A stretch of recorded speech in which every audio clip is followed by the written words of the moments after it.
Hi, everyone. Welcome to our presentation on Project 1.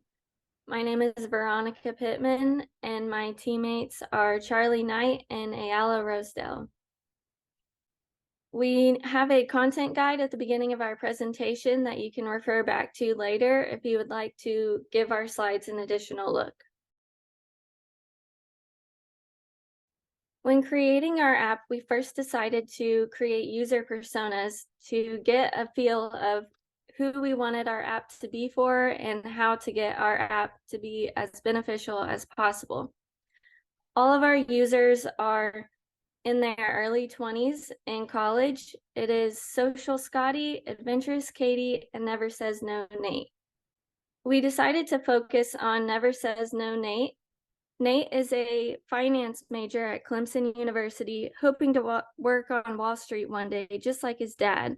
He's as extroverted as it gets, but has trouble juggling the pressures from his dad.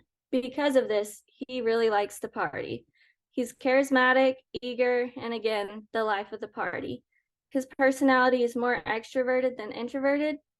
He's judging more than perceiving. He's intuitive, confrontational, very stressed, and not empathetic at all.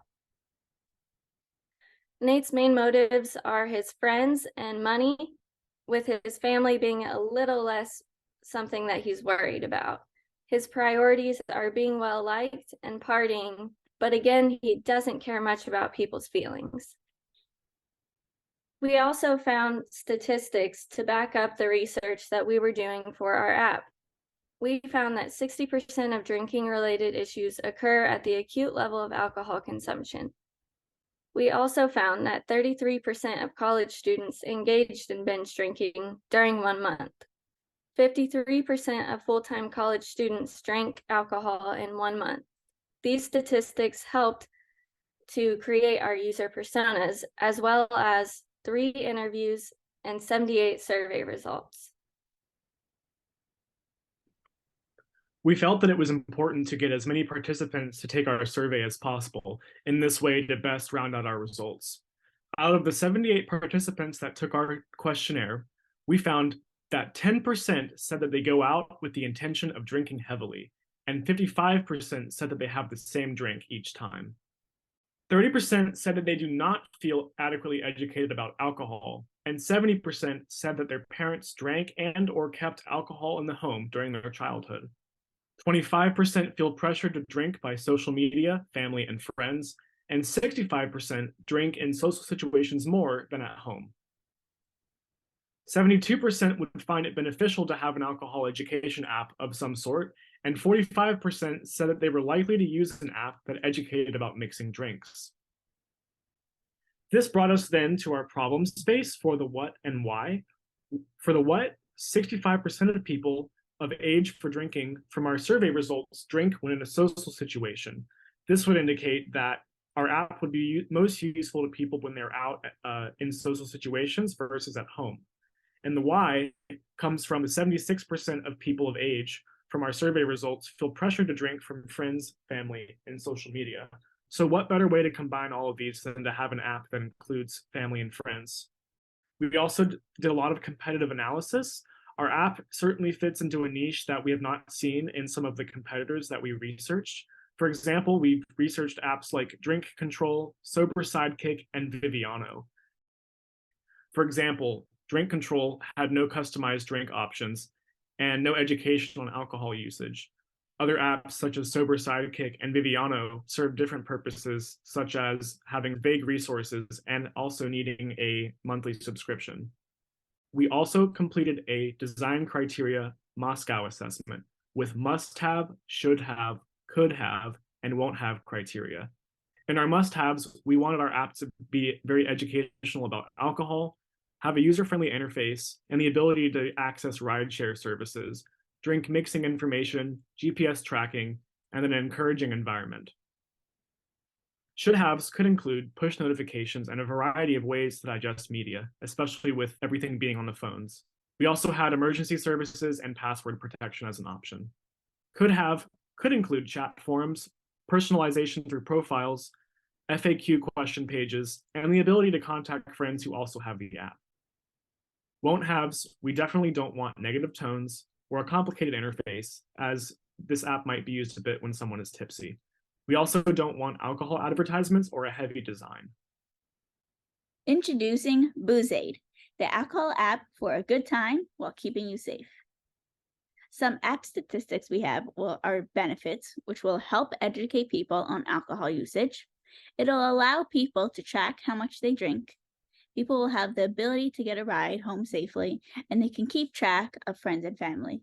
Some features in our app include finding a bar, alcohol guide, SOS, GPS tracking, safe ride, chat forum, and settings. Resources found in our app include calling 911, Uber and Lyft home, and emergency contacts. From there, we've created a mood board, which is more of that calm feeling, but also going for that nightlife party vibe. We have some of our color palette includes a light blue, light purple, light green, and a darker purple.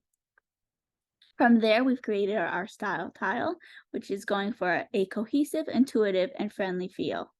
Our typeface includes Poppins, which is a very easy sans serif font our users will be able to read. Going off of that, our icons are also very simplistic with a thicker stroke, which is similar to our logo, Boozaid. The booze, more of a fun, drunk sort of party-like typeface called Cinzel Decorative, and Aid, which is a sans serif typeface showing that safe aspect. Our feeling for our app is a fun, helpful, and trusting feeling. We're there as an alcohol buddy. We're not your parent, so we still want to have that fun side while keeping you safe. Some strategies to make money include angel investors, advertising, which will include paid promotions and social media ads, and bar partnerships, which will be collaborating with participating bars, and our users will get discounts when they go there. When deciding how we wanted our app to flow, we thought that the best way to do this would be to ask someone that was in our key demographic to fill out a card sorting exercise to figure out what flow he would think the app would go in. Ryan is a 25-year-old law student and created the card sorting exercise to the right to show how he thought our app would flow. Based off Ryan's exercise, we created a control card. You can see our startup page to see our written media, our location sharing, and updating info. Based off Ryan and our control card, we came up with Nate's user flow. If you remember a little bit about Nate, he's the life of the party, but he definitely feels pressure to drink from his friends. Because of this, we thought he would use most the Find the Bar feature, the alcohol guide for drink mixing, so that way, since he's newly 21, he can keep this from becoming a problem, but he can also have fun with his friends with GPS tracking, locating them everywhere they go, so that way he can always tell them where the next party is, as well as using the chat forum feature to keep everyone updated. Nate also cares a lot about what people think about him, so we have him using the profile and update profile section the most, so he can keep his profile fresh and everyone is able to see what he's got going on. Additionally, in our presentation, we have user flows for Scotty and Katie, though we did not cover them in depth to begin with, as we wanted to focus on Nate. For Scotty's user flow, you can see that he would access the app through the startup page and then be required to log in or sign up. Additionally, we think that Scotty would use the alcohol guide a lot, especially for drink mixing, as well as consuming written media to access further information. Scotty would also access the Safe Ride feature with requesting rides and sharing his ride status with family and friends to stay safe.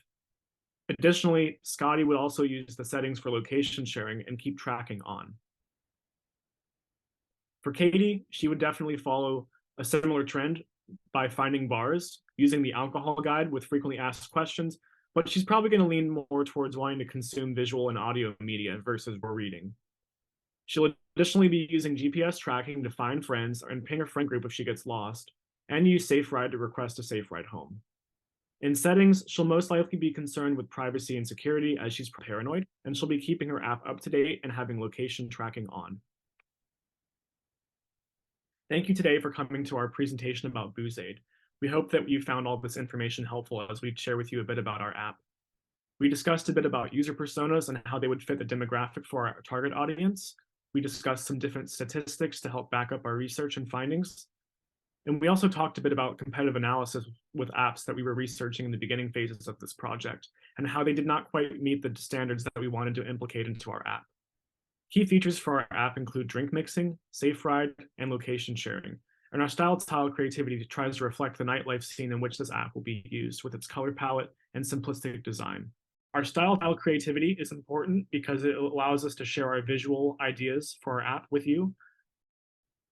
Lastly, our user flowcharts are there to help users understand the potential pattern as they navigate through our app and use different features.